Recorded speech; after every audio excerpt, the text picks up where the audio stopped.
Pemirsa, kita sampai di segmen yang terakhir. Sekarang giliran Pak Profesor Said Tapi yang sudah lama ditunggu pemirsa Pak di seluruh tanah air, nanya tiap pekan Pak Said Tapi kemana. Terima kasih Pak Karni dan para pemirsa, karena apa yang saya bicarakan di sini itu juga saya tampung tidak dari seluruh rakyat Indonesia, tapi yang saya baca melalui beberapa surat kabar. Dan saya tidak melihat masalah sekarang ini dari segi hukum pidana saja. Ini supaya para pengacara, para dosen, dan semua yang merasa diri ahli itu sadar. Saya melihat hal ini dari segi kriminologi. Mengapa? Karena 22 tahun yang lalu tidak ada satu orang pun di sini yang minta polisi keluar dari ABRI. Polisi waktu itu kuyu-kuyu begitu. Saya tidak tahu sampean atau bapak yang terhormat waktu itu sudah masuk Polri apa belum. Karena itu saya bilang juga sama Presiden SBY, tidak boleh Polri berada di dalam Angkatan Darat, dan juga tidak boleh itu di Departemen Dalam Negeri, karena itu mengingatkan saya kepada masa kolonial. Coba saudara-saudara yang mengerti bahasa Belanda, baca biografi dari Dr. H.Y. van Mook yang sekarang ini. Kalau Anda jadi pengacara, itu dikatakan this broad man eat, this broad man spread. Anda dibayarkan untuk berbicara untuk kepentingan yang bersangkutan. Apakah uang itu uang haram apa tidak itu soal lain. Saya sebagai pendidik merasa muak melihat orang-orang itu. Kita tidak usah membela. Keadaan sekarang ini terlepas dari kasus BW dan BG, ini keadaan sekarang ini kan keadaan istilah kriminologi anomi di mana-mana. Keadaan anomi ini diperbacakan sekarang mulai tindak apa?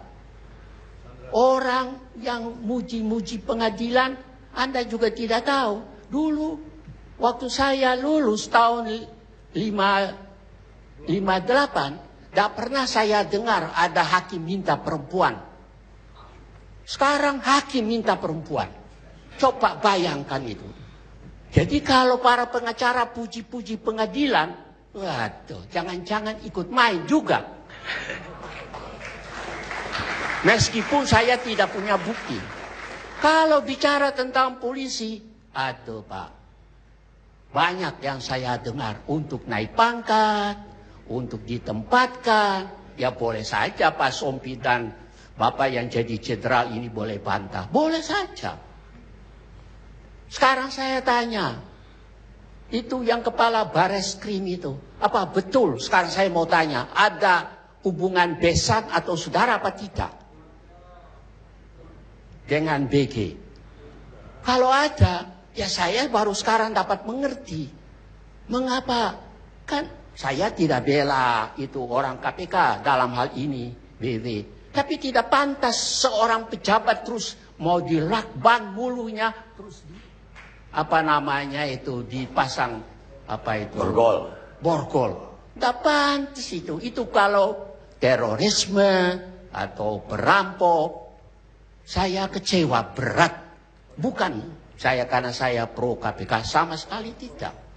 KPK kalau selalu minta bantuan saya kadang-kadang tolak. Supaya saya bisa bebas melihat masalah-masalah ini. Coba itu, Antasari punya kasus. Apa polisi berani mempertanggungjawabkan sekarang? Dan kalau saya tidak salah, Bapak yang membela Antasari. Oh, coba Bapak berani enggak berbicara di depan dua jenderal ini? Ya gitulah. Jangan-jangan singgung-singgung saya tapi ya, saya tidak suka. Sekarang saya mau tanya, masalah sekarang ini sebetulnya siapa yang salah? Polisi salah, KPK salah, atau jangan presiden yang salah karena tidak tegas? Orang Belanda mengatakan under the plug. Di bawah tekanan atau di bawah pengaruh. Itu rakyat, bukan saya tapi yang mengatakan. Kan cerita-cerita beredar itu kadang-kadang saya sampai malu mendengar. Dan tidak berani saya ucapkan di sini. Sebab kalau saya ucapkan di sini, besok dilaporkan polisi, saya dipanggil. Kan begitu. Buktinya apa? Ya, saudara-saudara, menurut hemat saya teringat kepada kasus Watergate. Ini tidak tahu, saya juga tidak tahu. Ada One Team Press, ada tim 9. Saya dengar cerita angin, sepoi-sepoi basah. Itu pendapat mereka juga tidak sama satu dengan yang lain. Saya khawatir jangan-jangan presiden kita ini menganut falsafah engge-engge boten kepangge. Kalau engge-engge boten kepangge kan susah, Pak. Kita butuh keputusan yang tegas. Dan kalau putusan dari Bapak Presiden, semoga beliau dengar saya ngomong. Seperti saya pernah juga ngomong kepada SBY. Ya, dan itu ada itu sana itu mata-mata yang lapor saya juga kepada SBY. Kalau sampai beliau mutus keliru, maka itu saya teringat kepada dua pepatah. Ya, karena nila setitik, rusak susu sebelanga. Pak Jokowi tidak dipilih oleh partai, dicalonkan. Tapi yang milih beliau adalah rakyat. Jadi beliau harus menyuarakan suara rakyat, bukan suara partai. Itu supaya beliau ingat betul. Saya ini sudah lama di Jawa dari tahun 1951. Mungkin kedua jenderal ini juga belum lahir. Jadi saya tahu betul itu bagaimana mentalitas itu engge-engge boten kepangge itu. Saya mau mengatakan, ya, ini kan kasus kan bukan kasus baru, Pak. Polisi sama KPK ini. Saya masih ingat cicak versus buaya itu yang pertama. Ya toh. Ya, kasihan juga itu orang yang pada waktu itu. Saya mengatakan ketika orang bilang, lu cicak itu kecil, tapi di istana ada, di rumah orang miskin ada. Buaya itu cuma hanya di tempat-tempat yang kotor makan bangkai. Kemudian terjadi kasus itu lagi, Baswedan itu. Kasus yang sudah lama di Bengkulu mau diutik-utik lagi.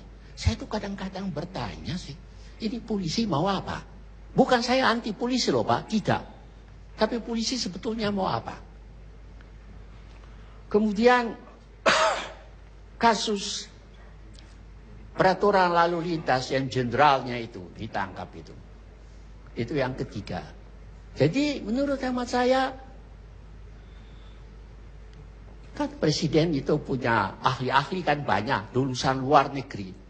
Apa dia tidak tahu waktu kasus Watergate di Amerika, ya itu dalam hal Nixon itu diangkat special prosecutor, bukan dari kejaksaan, tapi dari dunia pendidikan tinggi. Tapi sekarang saya sudah ragu-ragu, apa bisa ambil orang dari dunia perguruan tinggi, sudah terlibat narkoba, terlibat macam-macam, ngomong Inggris saja nggak bisa, bergelar profesor. Gitu. Jadi saya ini sebagai orang yang sudah memasuki usia 83 tahun, saya kalau lihat ini, gitu. Kalau orang-orang di Senayan, saya teringat berkali-kali, saya selalu tuding saudara Ruhut, politicians are just like gangster. Itu bukan omongan saya, Pak, itu ucapan Silvi Roni. Gitu.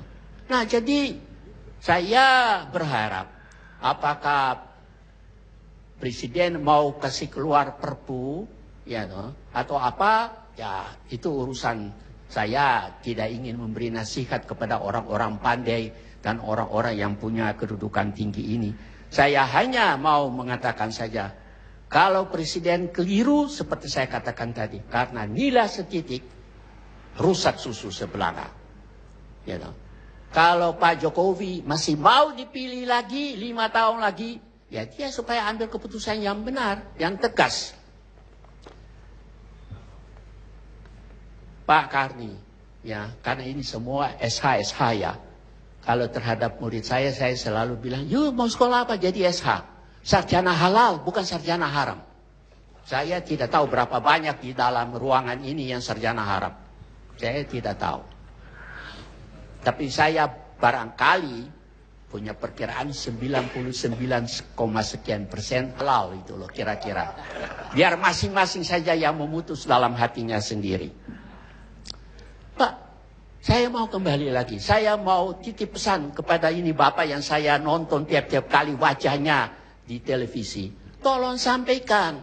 Ya, toh. Kalau itu terorisme boleh diborgol lah. Tapi kalau itu pejabat jangan diborgol. Itu rekayasa tingkat tinggi. Kenapa Pak? Saya tidak sampai sebegitu Pak. Kalau everyone is equal before the law, polisi tidak, ya dor. Tidak kan Pak. Zaman Pak Harto juga kan begitu. Ya, Enggak. Ini pertanyaan ke polisi, bukan Frederick yang harus ini jawab. bukan everyone is equal before the law, tapi ada etiknya Pak. Ada etiknya. Ya boleh, tapi Silakan Pak. Baik Pak. Nanti kalau ada waktu saya, sekali lagi Bapak jauh lebih senior daripada saya. Usia tadi udah nyampaikan baru lahir terus Pak ya. Cuma mohon usia tidak harus kemudian yang lebih muda menjadi lebih bodoh daripada yang lebih tua Pak. Presiden Obama itu lebih muda, umurnya 40-an tahun Pak. Tapi udah jadi presiden. Tidak berarti dia boleh kalah dengan pada yang lebih tua gitu Pak. Tolong juga Bapak baca nanti di Google saya Pak. Why all United States police officers always handcuff suspect. Tolong dibaca itu Pak. Semua SOP polisi Amerika dia harus handcuff suspect. Kenapa? Kalau Bapak baca lagi penjelasannya, psikologi orang yang menjadi tersangka, siapapun dia, kita tidak tahu. Penegak hukum polisi tidak tahu siapa bagaimana. Mungkin seseorang, katakanlah Bapak yang terhormat, begitu kemudian ditangkap, dikeluarkan, pasti psikologi akan jatuh. Kemudian pada saat jatuh, mungkin akan timbul perlawanan atau argue segala macam dari yang terendah sampai tertinggi, sampai mengancam.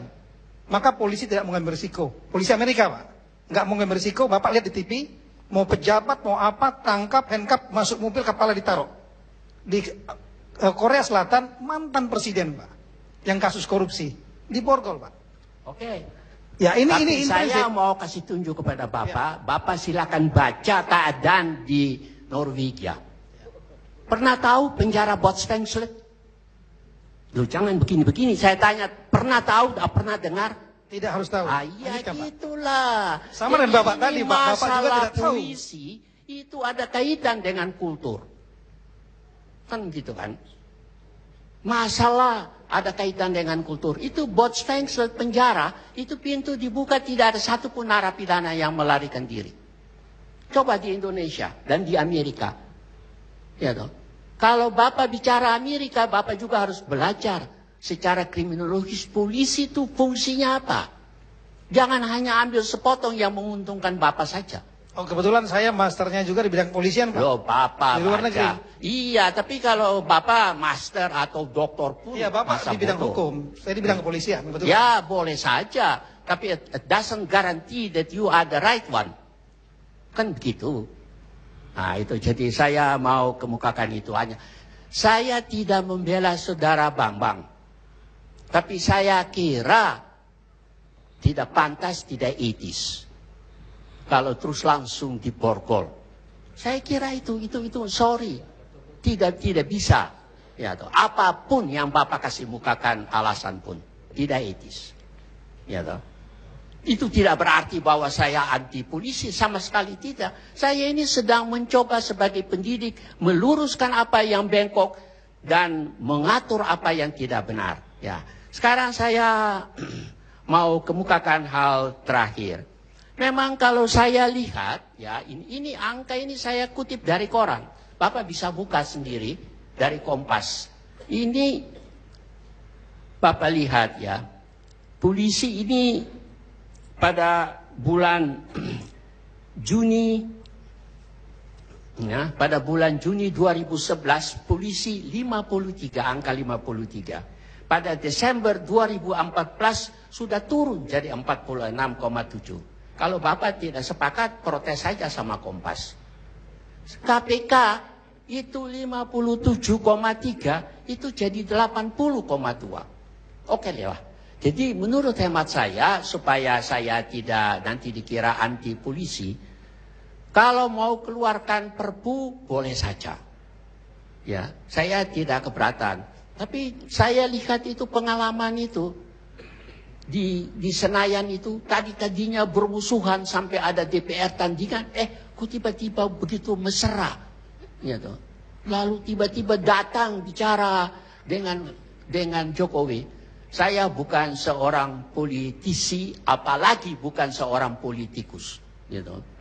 Tapi saya melihat there is something wrong di dalam cara berpikir kita dan di dalam cara kelakuan kultur kita.